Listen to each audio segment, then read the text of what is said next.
Looking back, I can tell you the exact second my marriage flatlined. Not the official date the paperwork was filed, not the day the movers hauled the last box out of the driveway, not even the moment I signed my name with a pen that felt heavier than it should have. I mean the real moment, the moment the pulse stopped. It happened on a Tuesday. A perfectly normal Tuesday that didn't look like tragedy at all. No shouting, no shattered plates, no lipstick on a collar or a secret burner phone buzzing in the dark. Just one small step backward. My name is Brian Carlson. I'm 48, and for 17 years I've made a living doing the thing most people avoid until their hands are shaking, ending things cleanly. I help companies merge, split, and survive. I sit in windowless rooms with executives who smile like sharks while their employees' lives are being rearranged like furniture. I'm good at it because I understand a basic truth. Most collapses don't happen all at once. They happen slowly, quietly, while everyone keeps pretending the building isn't leaning. Then one day, someone locks the door. Courtney and I were married 15 years. She came into my life with a daughter, Madison, from her first marriage to Greg Hamilton. Madison was 5 when I met her. She's 20 now, a junior at Northwestern, sharp as a tack.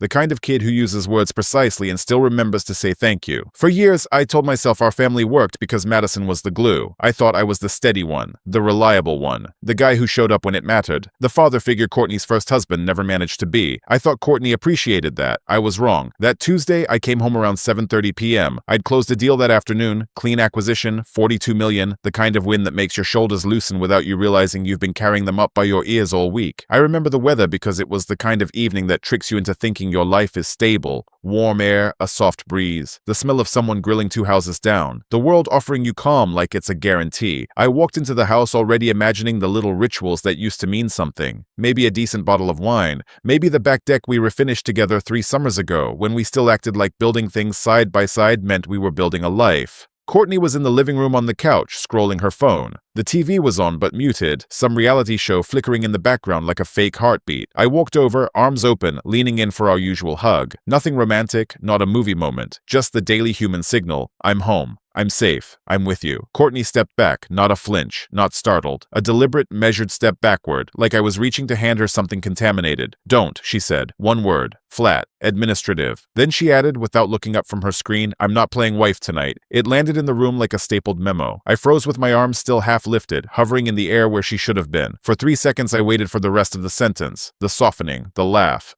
I'm just kidding, I had a day. Nothing came. She just kept scrolling. I felt something inside me go very still. Not anger, not heartbreak, something colder. Like the part of me that negotiates exit clauses quietly slid a folder across a table. I lowered my arms. Perfect, I said. That made her look up. A flicker of confusion crossed her face, like she'd expected me to play my usual part. She was used to a script. I would ask what's wrong, she would say nothing, I would keep trying, she would sigh like I was exhausting, and by morning we'd both pretend the whole exchange never happened. Instead, I said calmly, you never will be again. Her eyes widened, just slightly, like she'd misheard the cue. I didn't give her more lines, I didn't argue, I didn't plead, I didn't ask how long she'd been rehearsing that phrase. I turned, walked down the hallway, past the framed photo of our wedding in Napa, Courtney in white, me smiling like I believed permanence was something you could purchase with a venue deposit, past the bookshelf I built by hand when we first moved into this house, past the closed door of what used to be my office before Courtney decided it should become her yoga room. She'd said I worked too much and that the house needed more calm energy. Somehow the calm energy always needed my space. I opened the guest bedroom door, stepped in, and locked it behind me. The click of the lock was soft, polite, but in that silence it sounded like a gavel. I sat on the edge of the bed and stared at the wall. No tears, no shaking hands, just that strange clarity I usually reserve for balance sheets. Liability identified, risk assessed, time to restructure. Courtney didn't knock that night. She didn't text. She didn't call through the door asking if I was okay. And the thing is, if she'd said anything even halfway human, I might have wavered. I'm not proud of that, but it's true. I was trained to fix things. I was raised to believe patience is a virtue even when it's actually self-erasure. But she said nothing. By morning, I could already hear the version of reality she was going to try to install. It always started the same way, like her words weren't words, like they were weather, like the hurt they caused was just something I should dress appropriately for. I got up at 5:30, showered in the guest bathroom, dressed for work, and made coffee. 1 pot, 1 cup. I poured hers too because I wasn't trying to be cruel. I wasn't trying to win. I just wanted a clean baseline, a control sample. Let's see what happens when I stop doing what I always do. I took my cup out to the porch with my laptop, let the morning air hit my face, let my thoughts line up into columns like they wanted to. When Courtney walked into the kitchen, she stopped. The mug was there waiting for her. One small sign of normal, but I wasn't. She stared at the cup like it was evidence she didn't understand yet. I heard her phone tapping, scrolling, thumb flicking through whatever comforting nonsense she used to blur the edges of her own behavior. You're being dramatic, she called through the screen door like she was delivering a diagnosis. I didn't look up. I took a sip of coffee. You said you weren't playing wife, I said. I'm just respecting the performance. She scoffed, loud enough for me to hear. God, one comment and you act like I committed a crime. I finally looked at her, and for the first time in years I saw her clearly. Not my wife, not Madison's mother, just a person who had gotten very comfortable treating another person like a utility. You didn't commit a crime, I said evenly. You just quit. She blinked. I'm accepting your resignation. Then I stood up, walked back down the hall, went into the guest room, and locked the door again. That's when she realized this wasn't a fight, it was an exit strategy, and I'd already started drafting terms. Day 2, I brewed coffee only for myself, ate breakfast on the porch again, reviewed client documents for a merger between 2 pharmaceutical distributors. The numbers were clean, the deal would close smoothly. Companies at least tell you the truth if you know where to look. Courtney came downstairs around 7 and found an empty kitchen. No second mug, no plate set out. Only the fading smell of something she didn't get to take for granted anymore. She stood at the patio door watching me through the glass like I was a stranger living in her house. Are we seriously not going to talk about this? She asked. I kept scrolling through my spreadsheet. About what? Her voice sharpened. About you locking yourself away, the silent treatment, acting like I don't exist. I took another sip. You told me not to touch you. You told me you weren't playing wife. She opened her mouth. I continued. I'm just honoring what you said. I didn't mean it like that, she snapped. You meant it enough to say it. She waited for me to soften. For me to do the thing I always did. Absorb her and call it love. When I didn't, she huffed and walked away. A cabinet door slammed. A microwave beeped. Her car started 10 minutes later. I stayed on the porch, sunlight warming my hands because I was starting to notice something. The quiet was peaceful, not happy, not yet, but peaceful in the way a room feels when a loud machine finally powers down. That evening I came home at 6, walked straight past her, changed into workout clothes and ran 5 miles. When I got back, I showered in the guest bathroom, made myself a sandwich and ate it in the guest room while catching up on emails. At 9:15 p.m. she knocked. Brian, she said through the door, voice pitched low like she was trying to sound reasonable. Come on, this is childish. I didn't answer. She tried the handle. Locked. You can't just lock yourself away every time you're upset, she said, irritation bleeding through. Silence. Fine, she muttered. Be that way. Her footsteps retreated. Day 3, the text started. Can we talk after work? You're really going to ignore me? This is so petty. I watched the notifications stack up like little panicked paper planes. I didn't open any of them because the moment I responded, even to say stop, she'd know I was still reachable, still attached, and I wasn't sure I could afford even one loose thread. Day 4, she changed tactics. When I walked in the door, there was a bottle of wine on the counter and 2 glasses placed neatly beside it like she'd staged a photo. She sat on the couch with the magazine, trying to look casual. Hey, she said lightly.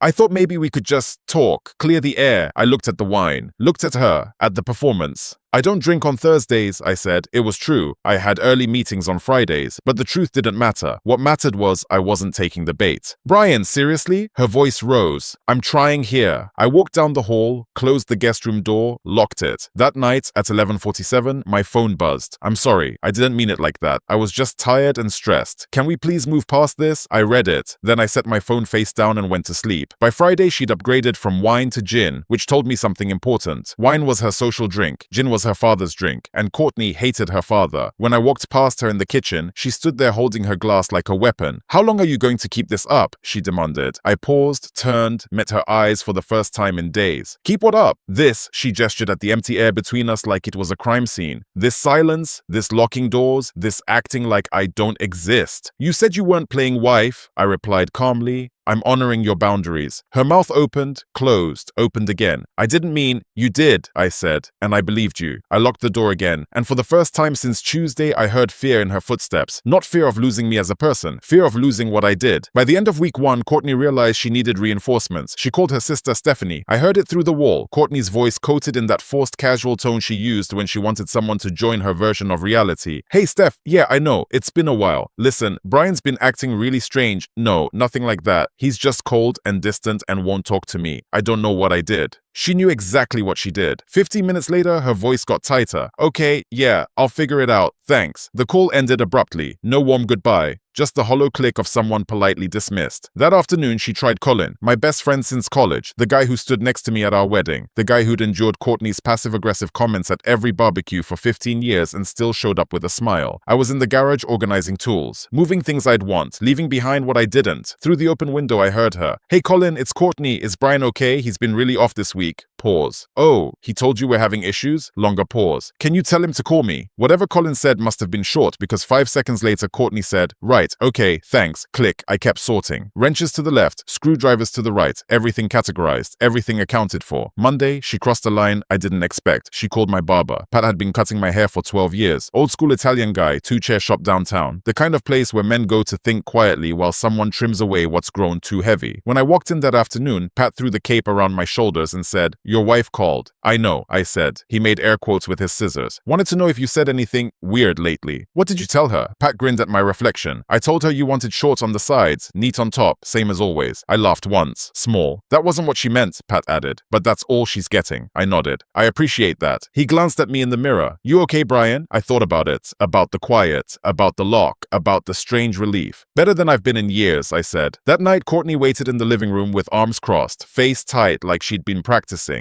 You turned everyone against me, she accused. I set my keys down. I didn't turn anyone. I just stopped carrying you. Her eyes narrowed. What's that supposed to mean? It means people like me for me, I said. Not because I'm your husband. You're just figuring that out now. Her jaw clenched. So this is about ego, about proving you're better than me. No, I said. This is about me finally believing I deserve better than someone who treats marriage like a part-time job. I walked toward the guest room. She didn't follow, but she started planting little landmines around the house like she always did when she wanted me soft. Our wedding album on the dining table, a framed photo of us in Napa suddenly on the kitchen counter, an old anniversary card I'd written her propped against the toaster like a little hostage note from my past. I didn't touch any of it because nostalgia is just denial dressed up in warm lighting, and I was done living in a house lit by denial. Saturday morning, 8:12 a.m. Courtney shot upright in bed. Our bed, the one I hadn't slept in for weeks, phone glowing in her hand. I was already awake, in the guest room, drinking coffee and reading emails. 30 seconds later, her footsteps hit the hallway, fast, angry. She didn't knock. She tried the handle. Still locked. Brian! Her voice spiked. Open this door, now! I waited, took one slow sip. You closed the account, she shouted. You emptied it. I opened the door. She stood there in pajamas, hair a mess, phone clenched like evidence. I could see the email on the screen. Joint checking account, closure confirmation. I restructured our finances, I said calmly. Her face went pale. You can't do that. I can. I was the primary account holder. You were an authorized user. I revoked that authorization. Where's the money? Her voice cracked. Somewhere you don't have access to. That's my money too. It was, I corrected. Now it's mine legally. She stared at me like I'd started speaking a language she'd never bothered to learn. What about bills? She demanded. The mortgage, insurance, utilities, all transferred, I said. Everything that was in my name is now in yours. Electric, water, gas, phone plans, streaming services, car insurance. Congratulations. You're the primary account holder. I don't even know the passwords. You should reset them, I said evenly. Her mouth opened. No sound came out for a second. Just raw shock. The kind people feel when they realize someone else has been holding their life together quietly and they never once thanked them. This is insane, she snapped finally. You're punishing me. No, I said. This is financial equality. You wanted independence. Here it is. I closed the door gently and locked it. She pounded on it, screaming about fairness. I didn't respond, because fairness had never been her concern until she wasn't benefiting from the imbalance. By afternoon, she'd managed to access 2 accounts. The rest were locked behind 2-factor authentication that routed through my email, because I'd always been the one setting everything up, cleaning up, remembering, maintaining. She texted, "This is financial abuse." I replied once, only once. No, this is what happens when you stop outsourcing adulthood. That evening, I came home to find her on the couch surrounded by printed statements, bills, spreadsheets she'd tried to make sense of like they were written in code. She looked up at me, exhausted. "I can't do all this," she said quietly. "You'll figure it out," I said. "Or you'll hire someone. Either way, it's not my job anymore." Her eyes glossed with tears. "Brian, I'm sorry," she whispered. "Can we just reset? Go back to normal?" I looked at her and felt something settle into place. She wasn't sorry for what she'd said. She was sorry for what it cost her. "There is no normal," I said. "There's only what happens next." I walked down the hall, locked the door, and went back to work. Outside, the wind picked up. The house creaked the way houses do when weather shifts. For the first time in 15 years, it didn't feel like home. It felt like an asset I was divesting from. Clean, methodical, final. The call came on Tuesday afternoon. I was in a glass conference room downtown finalizing terms for a tech acquisition when my phone buzzed. Madison. I stepped into the hallway and answered immediately. "Hey Maddie, everything okay?" Her voice was tight, controlled. "Can we meet, just you and me? Coffee?" "Of course," I said. "When?" "Today, after work." I checked my watch. "I can do 5, the usual place?" "Yeah," she said softly. "Thanks, Brian." She hung up before I could ask what this was about, which told me it was serious. At 5, I walked into the cafe near campus. Madison was already there, nursing an iced latte like it was an anchor. She looked tired. Not finals tired. Family tired. When she saw me, she tried to smile. It didn't reach her eyes. I sat across from her. "What's going on?" She took a breath. "Mom called me last night 3 times, then texted me like 15 times. I waited. She wants me to talk to you. Convince you to, I don't know. Come back. Stop ignoring her." Madison stared down at her cup. She was crying. I've never heard her cry like that. I kept my voice gentle. What did you tell her? I told her I'd talk to you, she said. Then she looked up, and the honesty in her face made my throat tighten. But Brian, she won't tell me what happened. She just says you're punishing her for no reason. I exhaled slowly. Did she tell you what she said to me? Madison frowned. No, she said she made one comment and you freaked out. I nodded once. Then I did something I'd sworn I wouldn't do until I had to. I pulled out my phone and opened a voice memo. I'd started recording small moments 2 weeks earlier. Not for court, not to destroy her, but for clarity, for truth, for times like this when someone would try to rewrite reality and make me doubt my own memory. I hit play. Courtney's voice filled the cafe, cold and clear. Don't touch me. I'm not playing wife tonight. Then my voice. Perfect. You never will be again. I stopped it. Madison stared at the phone like I'd shown her something obscene. She said that? Madison whispered. Yes, I said. Madison leaned back, eyes wide, and I watched understanding slowly replace confusion, like dawn creeping in through blinds. Brian, she said carefully, I need to tell you something. I didn't speak. Last year, Mom told me she thought you were settling, Madison said, that you stayed with her because it was comfortable, that you weren't ambitious enough, that you'd never be successful. My jaw tightened, not because it hurt, because it confirmed something I'd felt in my bones for years. She said that to you? I asked. Madison nodded. More than once, she'd compare you to her friends' husbands, their houses, their jobs, like you were some kind of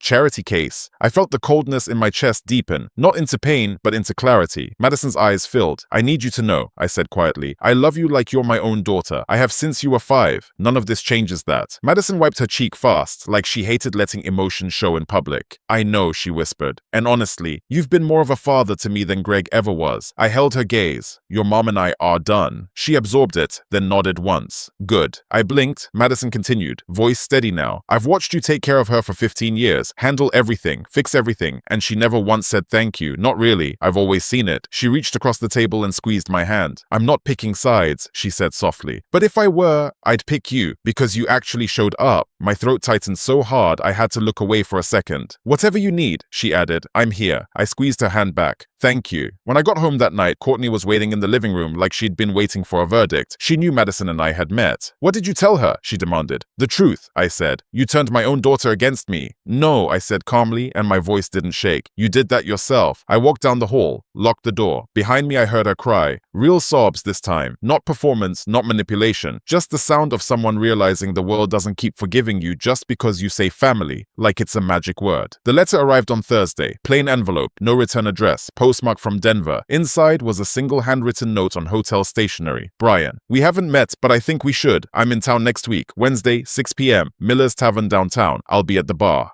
Greg Hamilton. I stared at it for a long time. Greg Hamilton, Madison's biological father, the man Courtney always described as a ghost with a wallet, gone, worthless, indifferent. What did he want? Wednesday, I arrived at Miller's at 5:50. Greg was at the far end of the bar nursing a scotch. Early 50s, graying hair, expensive watch, tired eyes that looked like they'd seen too many late nights in their own head. He nodded when he saw me, gestured to the empty stool beside him. I sat, ordered bourbon. He raised his glass slightly. To bad decisions, he said, and worse wives. I didn't drink to that. I just looked at him. Greg exhaled. You're wondering why I'm here? That thought crossed my mind, I said. He took a sip. Madison called me 2 weeks ago. First time in 8 years. Told me you and Courtney are splitting. We are, I said. Greg set his glass down carefully. Let me save you time. I know what she's told you about me. That I abandoned them. That I never cared. That I never sent a dime. He paused. Let the words sit. It's all not true, he said finally, voice flat. I leaned in slightly. Then what is true? Greg's eyes hardened. Courtney and I were married 4 years. The first 2 were fine. The last 2 were hell. She'd ice me out for days, belittle me in front of friends, make me feel like I was always failing some test I didn't know I signed up for. He swallowed. Then one night I came home and tried to kiss her. She stepped back. Greg's voice went quiet, but sharp, and she said, I'm not playing wife tonight, like it was a role she could clock out of. The room seemed to narrow. My stomach dropped like an elevator cable snapping. Greg watched my face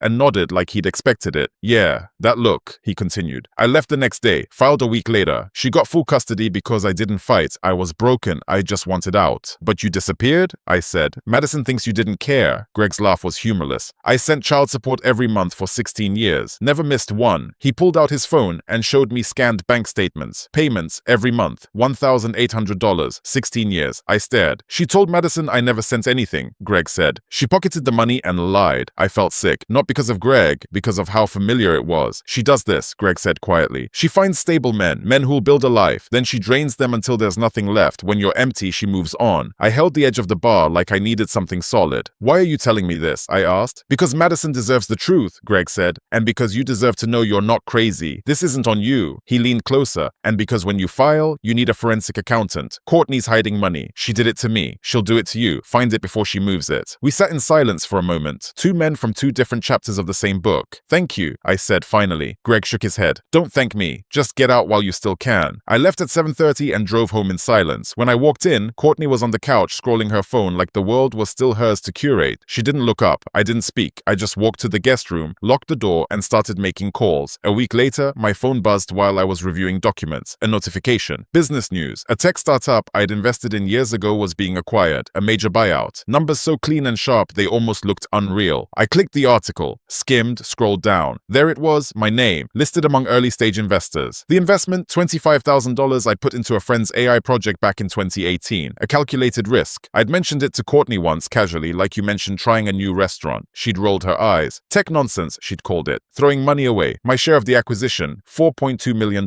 Wire transfer due in 30 days. I leaned back in my chair and stared at the ceiling. Not because I was shocked, but because it felt like the universe had slid me a final chess piece at exactly the right moment. And Courtney had no claim to it, because I'd invested before we were married, and because I'd insisted on a prenup. I didn't insist because I didn't trust her. At the time, I told myself it was just smart, just standard. The way you'd lock your car even in a nice neighborhood. We'd signed it on July 4th, 2009, at a lake house party. Courtney had been 3 glasses of champagne deep, laughing with her friends, barely reading what she put her name on. My lawyer had been thorough, almost paranoid. Premarital assets and appreciation remained mine. No loopholes, no softness. At the time, I thought my lawyer was cynical. Turns out he was just experienced. That evening, I came home to find Courtney at the kitchen table with her laptop open, face pale. When were you going to tell me? She asked, turning the screen toward me. My name highlighted in an article. Just found out this morning, I said. 4 million, she whispered. 4.2, I corrected. Her eyes were wild now, calculating. We could pay off the house. We could travel.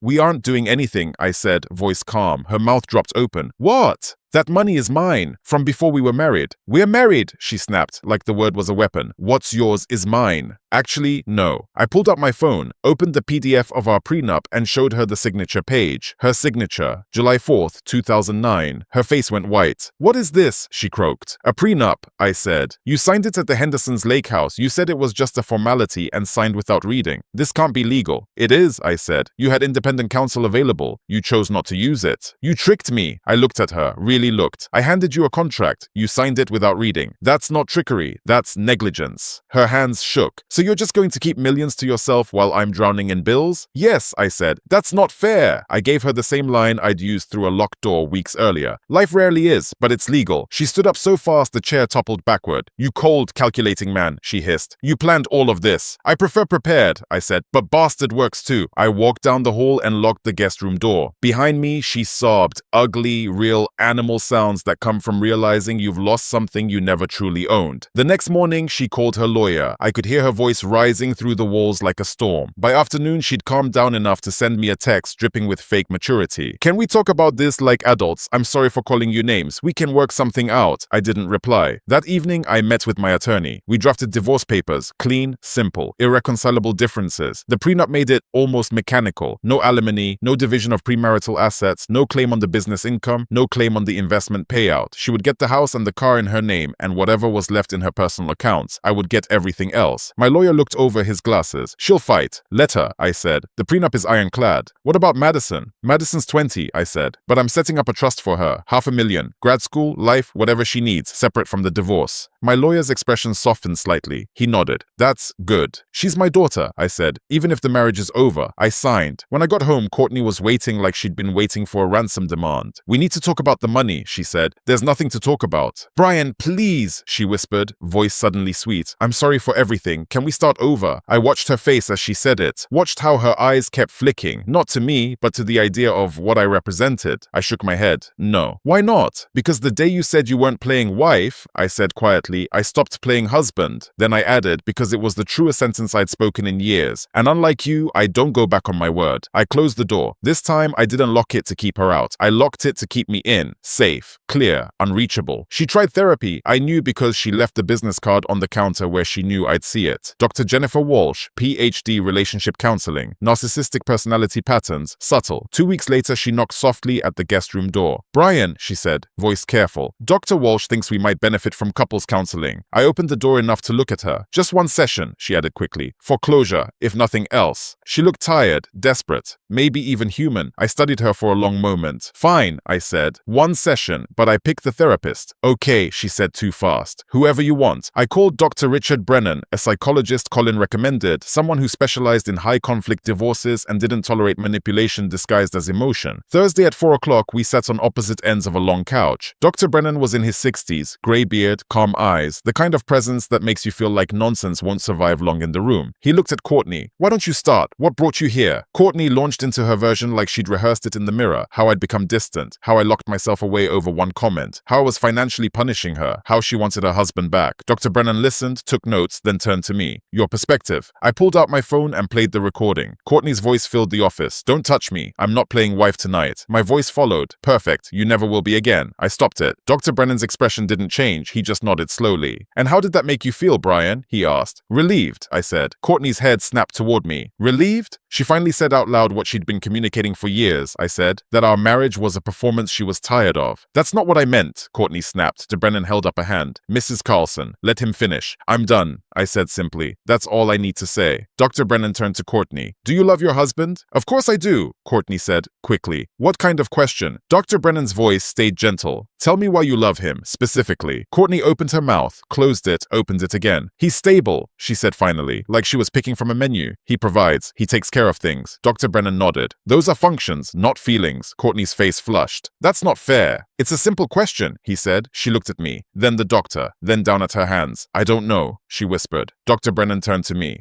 Brian, do you love your wife? I did, I said. For a long time. I paused. But love isn't enough when the other person sees you as an employee, not a partner. Dr. Brennan wrote something down, then looked up at Courtney. I'm going to be direct, he said. What you're describing isn't a marriage in crisis, it's a contract dispute. You're upset because the terms changed and you didn't authorize it. Courtney's eyes narrowed. So you're taking a side. I'm not taking sides, he said. I'm telling you the truth. You've treated your husband like a service provider. Now he's resigned. You can't force someone to keep working for you. Courtney stood abruptly, grabbed her purse. This is ridiculous. She stormed out. The door slammed. Dr. Brennan looked at me. You okay? Yeah, I said. Better than I've been in years. He nodded once. Don't engage, don't negotiate, just execute. That's the plan, I said. When I left his office, the air outside felt sharp and clean, like someone had opened a window in my lungs. A week later, an invitation arrived. The Thornhill Foundation Gala. Courtney and I had gone together for 12 years straight. It was her favorite kind of room. Money, chandeliers, people smiling through their teeth. This year, I went alone. I arrived at 7:15. Grand ballroom. Glittering lights. A string quartet playing something expensive and forgettable. I wore a new suit, navy, tailored. I felt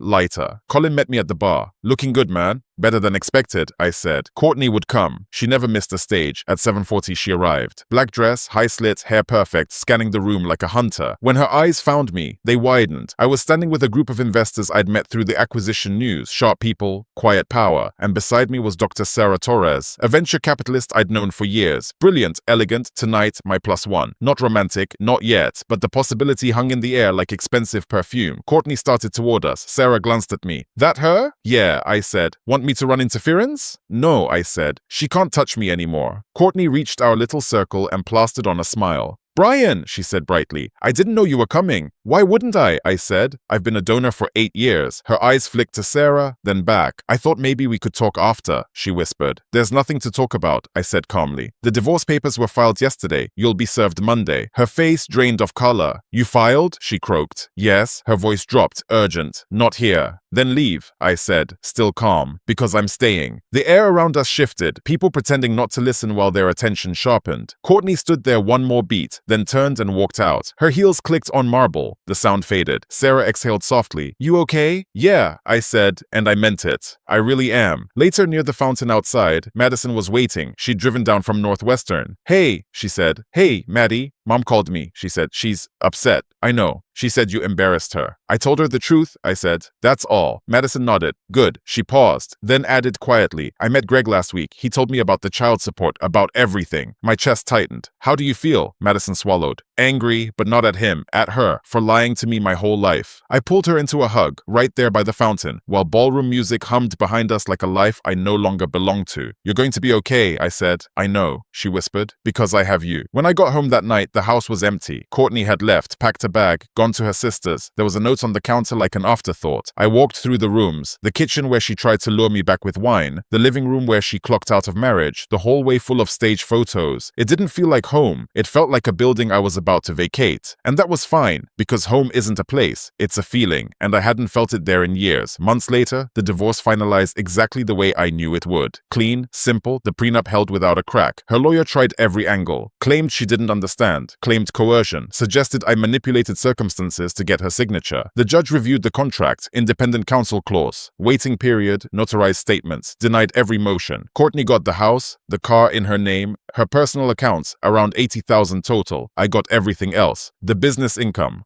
the retirement accounts, the investment payout when it hit, a new condo downtown that felt like breathing. No alimony, no ongoing obligations. Madison got her trust, $500,000, managed by an independent trustee until she turned 25. She cried when I told her, "You're the best father I've ever had," she said, and it made every locked door worth it. A week after the final judgment, Colin called. "Heard Courtney's engaged," he said. I laughed once. "Of course she is." "To who?" "Some regional manager," Colin said. "Older guy, retired executive type." "Of course," I said again, but softer this time, because it wasn't anger anymore. It was pattern recognition. "You okay with that?" Colin asked. "Colin," I said, "I don't care what she does. She's not my problem anymore." He chuckled. "Fair." Then his tone shifted. "Hey, Sarah Torres asked about you, said you two should get coffee." I stared out the window at the city lights below my condo like they were a new kind of map. "Yeah," I said, "maybe I'll call her." "You should," Colin said. "You deserve someone who actually appreciates you." After we hung up, my phone buzzed. Text from Madison. "Brunch tomorrow? I want to hear about your new place." I smiled, typed back, "Absolutely, my treat." Another buzz. Sarah. "Hey stranger, still up for that coffee?" I hesitated, then typed, "How about dinner instead?" Her response came fast. "Perfect. Friday at 7. It's a date." I set the phone down and looked around my condo. Modern, clean, mine. No wedding albums on tables. No framed photos trying to guilt me into remembering a version of myself that stayed too long. Just space, potential, freedom. Courtney once asked me, right before everything finalized, if I regretted walking away. I told her the truth. "The only thing I regret," I said, "is not walking away sooner. Because the moment she told me she wasn't playing wife, I should have believed her. I should have believed the coldness, the step backward, the way she spoke like love was a chore she didn't want to do that day. I didn't. I gave her weeks, chances, hope she never earned. Not anymore. Now I was 48, financially secure, emotionally free, and for the first time in 15 years, I was building a life on my terms.